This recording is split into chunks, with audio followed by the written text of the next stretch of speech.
طريقه إلى يوم نلقى الله. موعدنا إن شاء الله رب العالمين اليوم وكل خميس مع فقه الزكاة في الإسلام. إيه هي احكام الزكاة؟ شعيرة من أعظم شعائر الإسلام، بل ركن من أركان هذا الدين الخمسة. لكن مؤسف أن نقول أن كثيرا منا يجهل بسائط أو أساسيات هذا الركن من أركان الدين.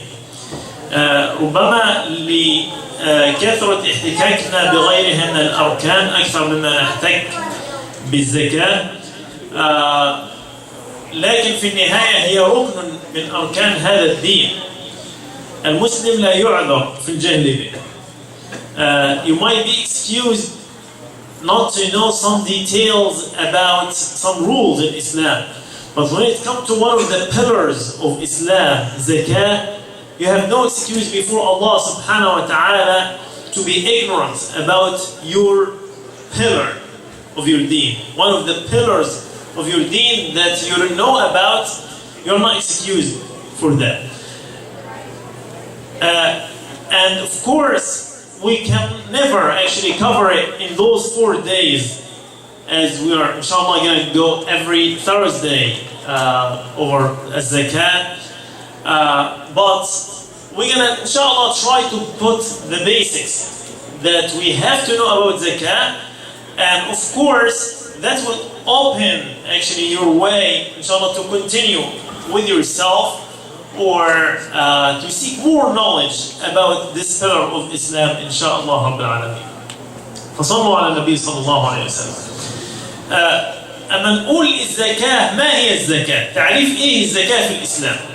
ما معنى الزكاة في الإسلام؟ ممكن أحد يقول لنا ما هي الزكاة في الإسلام؟ ممكن الأخت اللي بتتكلم تقول لنا إيه هي الزكاة في الإسلام؟ الأخت اللي بتتكلم بتتكلم إنجليزي فمش فهماني؟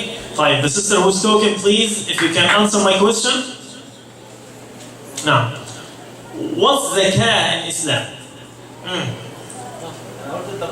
التطهر. That's true. This is actually one of the two meanings, the main two meanings of zakah.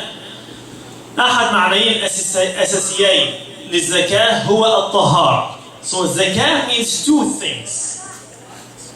Two things. Zakah means growth, and zakah also means purification or purity. It means growth because it definitely, with no doubt, by the promise of Muhammad sallallahu alaihi wasallam, your money will grow. So basically, you're increasing your money, not taking or not decreasing it. Number two, it means purity, because it will pure actually two things. It will purify your heart from the diseases, from arrogance, from being like attached to this dunya, and it also will purify your money. It will purify your money. So as long as you did not pay your zakah, your money is not pure. Your money is not pure. It's between you and shaitan. And it's yours only after you pay your zakah. فالزكاة تعني النماء، الزكاة تعني الطهارة. بمعنى الطهارة، طهارة للإنسان المزكي، طهارة للمال المزكى منه. من أعظم أركان الإسلام هذا المعنى اللغوي للزكاة. لكن المعنى الشرعي لما نتحدث عنها في كتب الفقه، فإيه هي الزكاة؟ الزكاة هي أخذ جزء من النصاب، أخذ جزء من النصاب ليعطى إلى فقير ونحوه مع عدم المانع من صرف المال إليه. يبقى عندي 3 حاجات. أخذ جزء من النصاب، يعطى هذا النصاب إلى فقير ونحوه مع عدم المانع لهذا الفقير من تلقي هذا المال، لأنه قد يكون فقير بس ممنوع أنه هو يأخذ من مال الزكاة. إذا, so الزكاة, when we're talking about it in our fiqh, we're talking about taking part of your nisab, the money that reaches that certain amount, which is called nisab, to be given to the poor or another recipients. فقير ونحوه. As long as this faqir or this recipient is eligible to take this money. من أخطر أركان الإسلام ويكفي فيها أن يقاتل أبو بكر رضي الله عنه ويقاتل أصحاب محمد صلى الله عليه وسلم من يجحدون هذا الركن من أركان الدين. يعني إلى هذا الحد إن الموضوع مش موضوع هزار. وعلى فكرة في الإسلام في التصور الإسلامي في المجتمع الإسلامي اللي بنحلم به الزكاة يعني لا نترك الخيار للإنسان أصلا هل أنا أطلع زكاة مالي أم لا؟ لا.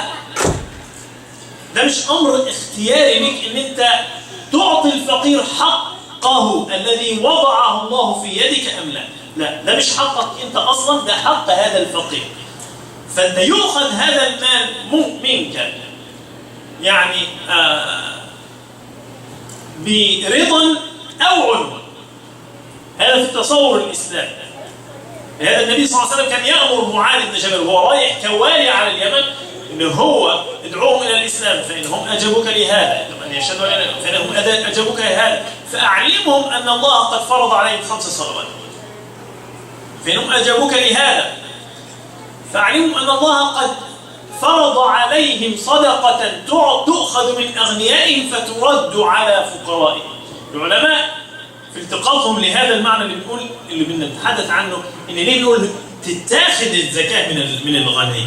الزكاة مش الغني نقول له عشان خاطري شكل ما احنا عايشين في المجتمع، لأن احنا طبعا مفيش تقريبا مفيش دولة إسلامية بالفعل عايشة أحكام هذا الدين. مفيش دولة على الأرض للأسف بتعيش بأحكام هذه الشريعة الغراء. لهذا تجد الفقر، تجد الجوع، تجد الفاقة. ليه؟ لأن إحنا يعني الحل بأيدينا لكن إحنا معرضون. فالعلماء التقطوا منين هذا المعنى لما نقول تؤخذ من أغنيائهم، مش هم يدوه، تؤخذ من أغنيائهم وتعطى لفقرائهم. وقال لسيدنا معاذ وإياك وكرائم أموالهم، يعني خد بالك وانت بتاخد منهم هذه الأموال خد بالك ما تاخدش أحسن حاجة عندهم إلى آخر هذا الحديث الطويل. إذا فالزكاة تؤخذ من الغني فترد إلى الفقير ونحوه. So it's very very very important to the point that Sayyidina Abu Bakr fought and all the Sahaba fought with him, those who do not pay the zakat. If you deny this pillar of Islam, you're kafir, with no doubt. If you deny this pillar of Islam, you're kafir with no doubt. Let's move forward, and we're skipping a lot in the zakat to say we have to know whom we should give the zakat and what we should give, and basically this is what we're going to be able to cover in this month if Allah subhanahu wa ta'ala enable us to cover this. Whom we should give the zakat, mean من الذي يستحق الزكاة أو لمن نعطي الزكاة وماذا نعطي. لمن نعطي وماذا نعطي. لمن نعطي الزكاة الله سبحانه وتعالى فصل هذا واضحا جليا في القرآن. مين يقول لنا من هم مستحقوا الزكاة؟ لا الأخت اللي بتتكلم هي اللي تقول لنا إن شاء الله. على فكرة الميكروفون اللي معانا وايرلس، يعني ممكن نبعته للأخوات. الأخت اللي بتتكلم ممكن تقول لنا تجاوب على السؤال. طيب حد من يقول بكلمة. الله يكرمك. إنما الصدقات. So those are the 8 recipients. Allah subhanahu wa ta'ala put it in the Quran when He said إنما الصدقات للفقراء والمساكين والعاملين عليها والمؤلفة قلوبهم وفي الرقاب والغارمين وفي سبيل الله وابن السبيل فريضة من الله والله عليم حكيم. So 8 recipients. فقراء, the poor and the miskin, the needy, the broken one. Those who are working on it. Those whom you're attracting to Islam by that, by giving them from the zakat. وفي الرقاب, for the slaves, وفي الرقاب والغارمين, those who are in debts, وفي سبيل الله, jihad في سبيل الله, وابن السبيل, and those who are like the travelers or the passbyers. فريضة من الله والله عليم حكيم. Now, who's al-faqir and who's al-miskin? First, the main one, as we're talking about the definition, the main recipient for the zakah is the faqir. Okay? So, who is al-faqir and who is al-miskin? نعم. الفقير هو الذي لا يجد قوت يومه، والمسكين عنده قوت يومه بس ما عندوش بتاع أسبوع. نعم. في هذا للعلماء ثلاثة آراء في من هو الفقير ومن هو المسكين، والفارق بين الفقير والمسكين. الفقير هو الذي لا يملك نصف قوته، بمعنى هو لا يستطيع أن يعيش إلا أنه يكون معاه في يومه $10 في يوم. احنا ما نتحدثش عن الغد. في يومه لازم يكون معاه $10. هو ده اللي أكله هو وولاده. So the faqir is the one who does not have half of what he needs. Does not have 50%. So if he needs $10 to live this day, he just have $4. Okay? The miskin is the one who have 5 or more, but he doesn't have enough. He doesn't have enough. This is opinion number 1 about the definition of al-faqir and al-miskin. And this is the opinion of al-jumhur. Imam Abu Hanifa, rahmatullah alayhi, said no. Actually, al-miskin is more like poorer than the faqir, is more in need than the faqir. So the faqir is actually is better than the miskin. Abu Hanifa's understanding. Why Abu Hanifa? He said, look at Allah subhanahu wa ta'ala when he said, أو إطعام في يوم ذي مسغبة يتيما ذا متربة. So if you want to pass to Jannah, inshallah, may Allah subhanahu wa ta'ala make us all pass to Jannah, so you have to give يتيما ذا مقربة أو مسكينا ذا متربة. You give the miskin who have nothing but dust. Okay? So that means the miskin is the one who have nothing. So the faqir has something. Okay? However, Jumhur said no. But look at also Allah subhanahu wa ta'ala when he said in Surah Al-Kahf, أما السفينة فكانت لمساكين يعملون في البحر. يبقى كانوا مساكين and they own a ship. Okay? So they own a ship, that means it definitely gives them something. They fish with it, they have something, but that's still not enough. Okay? So anyway, this is the second opinion. The third opinion is actually the miskin is actually, this is more than, it doesn't have to do with the need, more than the description of this person. The description of this person. Meaning, a person who goes and asks the people, that could be faqir, not miskin. Okay? So the miskin is the one, he's in need, just like the faqir, but he can't ask. He cannot ask the people. And at the same time, nobody's looking or knows that this person is فقير. لا يفطن إليه. فبالتالي لا يتصدق عليه. إنسان واقع من الحسابات. ليه؟ لأن يلبس قدام الناس لابس ومتشيك وبتاع. ليه؟ لأنه بيتجلد لقضاء الله سبحانه وتعالى. يتجمل لمصابه. مش عايز إن هو يبذل وجهه للناس. يقول النبي صلى الله عليه وسلم في هذا: ليس المسكين من ترده اللقمة واللقمتان والتمرة والتمرتان، ولكن المسكين الذي لا غنى ليس له غنى يغنيه. ليس له غنى يغنيه ولا يسأل الناس ولا يفطن له فيتصدق عليه ولا يفطن له فيتصدق عليه. وفي رواية أخرى قال اقرأوا إن شئتم لا يسألون الناس إلحافا. So the miskin, actually in this third opinion of Imam al-Shawkani and some others, that the miskin is the one actually, it doesn't have to do with the money, it has to do with his personality. So his personality is the one who cannot ask.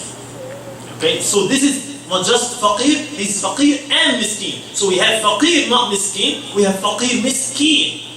And this is the miskin that you have to look at, you have to dig for, you have to really, which one could be? He could be actually somebody who's working. Okay, that's why nobody's looking at him. But he has 7 kids. And whatever he's getting is not enough for him. So when some people actually look at who is the ghani, the best opinion I read about that is the opinion of Imam al-Shafi'i. Rahmahullah subhanahu wa ta'ala. Some scholars said, Al-Ghani alladhi la yamliku nisab. Alladhi la yamlik nisab. Who is the ghani? The one who does not have the nisab. بعض العلماء قالوا لا الغني من ليس عنده 50 درهما وفي هذا حديث يؤيده. بعض العلماء قالوا لا الغني من ليس عنده غداءه وعشاء وفي هذا حديث أيضا عن النبي صلى الله عليه وسلم يؤيده. لكن الإمام الشافعي قال لا الموضوع مش مرتبط بهذا. النبي صلى الله عليه وسلم قد يكون يضرب أمثلة لهؤلاء الفقراء بهذه الأمثلة الحسية لكن قد يكون هناك رجل معه درهم وهو أغنى من رجل معه 1000 درهم. قد يكون هناك رجل معه درهم واحد وهو أغنى من رجل معه 1000 درهم. لماذا؟ إذا كان هناك رجل معه درهم لكن معه عمل، يعني هو بيكسب درهم بس شغال معاه دلوقتي درهم بياكل بوه وبعد كده بيشتغل فبيجيب درهم تاني وقادر على الكسب وما عندوش اولاد كتير فبيجي معاه كام؟ مش هتلاقي في جيبه ابدا اكتر من درهم، ما بيجيبش اكتر من درهم، تمام؟ بس هو مش محتاج اكتر من درهم. وربما يكون هناك رجل معه 1000 درهم لكن مع ضعف نفسه وكثرة عياله يستحق أكثر مما يستحق من معه درهم واحد. So it could be a person have 1000 dirham, but he deserves the zakah, and another guy could have just 1 dirham, but he doesn't deserve it. The Imam Shafi'i said that. Look at his situation. He might have 1 dirham, but he is healthy. He does not have that like many kids, so he has just 1 dirham, and that's enough for him. Another person might have 1,000, but that's not enough for him. He's sick. He has a lot of kids, so then you have to look at that person. So again, the miskin is the one who really you should look for, you should dig. This is your actually treasure, especially in those days, in those blessed days when a sadaqah is actually multiplied from Allah subhanahu wa ta'ala. May Allah subhanahu wa ta'ala choose us to show His mercy to the poor, to the masakin. Allahumma ameen. أقول قولي هذا وأستغفر الله ولكم. قوموا للصلاة.